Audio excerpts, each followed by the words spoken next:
किसी भी देश की अर्थव्यवस्था को समुचित संतुलित तरीके से चलाने के लिए दो तरह की नीतियों का यूज किया जाता है, राजकोषीय नीति एवं मौद्रिक नीति।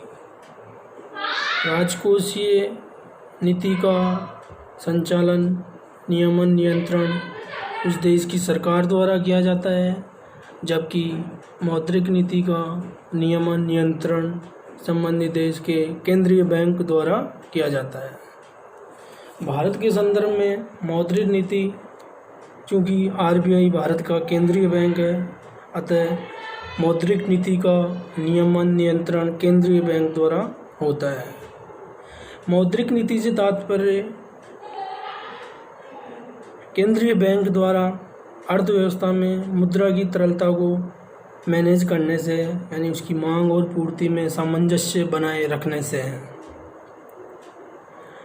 भारत में मौद्रिक नीति के तहत केंद्रीय बैंक मुद्रा की आपूर्ति को बनाए रखने के लिए, संतुलन में रखने के लिए दो तरह के टूल्स प्रयोग में लाता है। फर्स्ट, मात्रात्मक उपकरण क्वांटिटिव टूल्स। सेकंड, गुणात्मक क्वालिटिव टूल्स।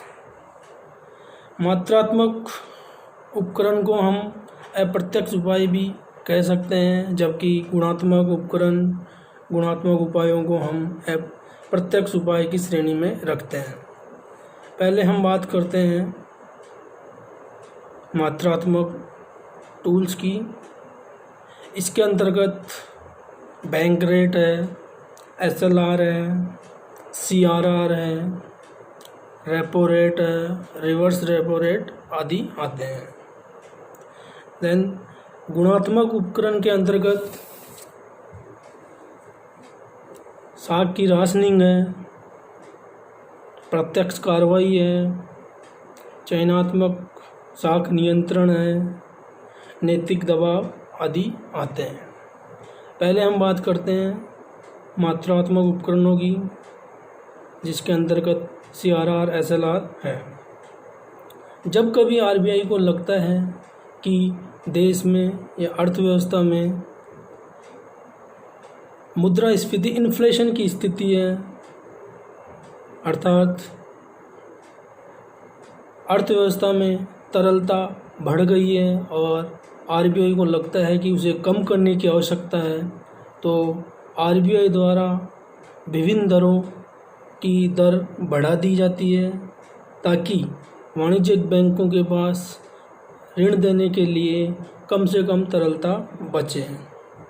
इसके विपरीत जब कभी आरबीआई को लगता है कि अर्थव्यवस्था में मंदी की स्थिति है, अर्थव्यवस्था को बूस्ट करने की आवश्यकता है, तो आरबीआई इन दरों में कमी लाता है, ताकि ऋण सस्ते हों और वाणिज्यिक बैंकों के पास ज़्यादा से ज़्यादा ऋण बांटने की कैपेसिटी हो। तो इसके अंतर्गत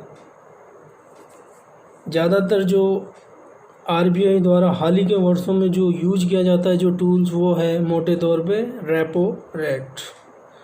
अभी हाल ही में अपन ने देखा कि अर्थव्यवस्था में की गति को बनाए रखने के लिए आरबीआई ने रेपो रेट्स में कटौती की है, ताकि अर्थव्यवस्था में तरलता की कमी ना हो। तो इस तरह से आरबीआई मुद्रास्फीति, इन्फ्लेशन एंड मुद्रा अविस्फीति, डिफ्लेशन की स्थिति में अपने जो क्वांटिटिव टूल्स हैं उनको परिस्थितियों के अनुसार यूज में लाता है, ताकि अर्थव्यवस्था में मुद्रा की मांग और पूर्ति के मध्य सामंजस्य बना रहे और अर्थव्यवस्था संतुलन की अवस्था में रहे, न उसमें बहुत ज़्यादा तेज़ी हो न मंदी हो। दूसरी तरफ फॉर एग्जाम्पल अपन ये समझ सकते हैं, जब कभी आरबीआई को लगता है कि अर्थव्यवस्था में मुद्रास्फीति की स्थिति है, तो वो फॉर एग्जाम्पल जैसे रेपो रेट है उसको बढ़ा देगा, ताकि वाणिज्यिक बैंकों के पास उनको ज़्यादा महंगे ऋण मिले आरबीआई से, और जब कॉमर्शियल बैंकों को आरबीआई से महंगे ऋण मिलेंगे तो वे मार्केट में या आम पब्लिक में भी महंगे दे पाएंगे, जिससे कि उनकी डिमांड, ऋण महंगे हो जाएंगे जिससे कि उनकी डिमांड कम होगी और अर्थव्यवस्था में एक्स्ट्रा तरलता आरबीआई द्वारा ऑब्जर्व कर ली जाएगी। दूसरी तरफ जब कभी लगता है कि आरबीआई को कि अर्थव्यवस्था को बूस्ट करने की ज़रूरत है तो वह रेपो रेट को घटा देंगे ताकि वाणिज्यिक बैंकों को कम दर पर कोष की प्राप्ति हो सके और वो आगे भी कम दरों पे बाज़ार में या खुली अर्थव्यवस्था में उसको कम दरों पर ऋण स्वीकृत कर सके, अप्रूवल कर सके। दूसरा जो टूल्स हैं आरबीआई के द्वारा जो अपनाया जाता है वो है गुणात्मक उपाय, जिनको अपन डायरेक्ट सॉल्यूशन भी कहते हैं। इसके अंतर्गत एक होता है नैतिक दबाव, जिसमें आरबीआई अपने अधीनस्थ बैंकों को एक नैतिक दबाव बनाता है, उन्हें समझाता है कि वो अर्थव्यवस्था की स्थिति को समझ के ही लोन स्वीकृत करें, तेज़ी और मंदी, इन्फ्लेशन डिफ्लेशन की स्थिति को देखते हुए। दूसरा होता है प्रत्यक्ष कार्रवाई, जब कभी अधीनस्थ बैंक या कॉमर्शियल बैंक आरबीआई की गाइडेंस को नहीं मानते हैं तो आरबीआई द्वारा उन्हें सीधी एज ए वार्निंग दी जाती है और इसके अंतर्गत आरबीआई इन बैंकों के लाइसेंस रद्द कर सकता है एंड अनुसूची शेड्यूल 2 में से उनके नाम को हटा दिया जाता है। आमतौर पे ऐसा नहीं किया जाता क्योंकि जहाँ तक है कॉमर्शियल बैंक आरबीआई की जो दिशा निर्देश हैं उनको फॉलो कर लेते हैं। एक होता है साख की राशनिंग। साख की राशनिंग के अंतर्गत आरबीआई किसी पर्टिकुलर क्षेत्र के लिए कोटा फिक्स कर देता है कि एक वाणिज्यिक बैंकों को एक वित्तीय वर्ष के दौरान इससे ज़्यादा एक लिमिट फिक्स कर दी जाती है कि इससे ज़्यादा उन्हें लोन नहीं बांटना, भले ही कुछ हो, तो उस सीमा से ऊपर वाणिज्यिक बैंक नहीं जा पाते।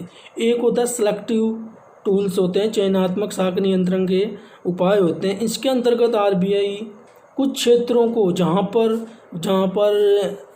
जिनको बूस्ट करने की ज़रूरत होती है वहाँ पर कम दरों पर लोन अप्रूवल की परमिशन देता है और कुछ एरिया जहाँ पर तेज़ी की अवस्था है, तरलता ज़्यादा है, तो उन क्षेत्रों के लिए अलग नीति बनाता है। जैसे वर्तमान में अपन देखें कि आरबीआई ने वाणिज्यिक बैंकों को डायरेक्शन दे रखे हैं कि जितने भी लोन वाणिज्यिक बैंकों द्वारा स्वीकृत किए जाएंगे उसका कम से कम 40% लोन केवल प्राइमरी सेक्टर के लिए अप्रूव किए जाएंगे और उसके अंतर्गत भी उस 40 का भी उसमें भी 18% लोन केवल और केवल कृषि क्षेत्र के लिए ही स्वीकृत किए जाएंगे।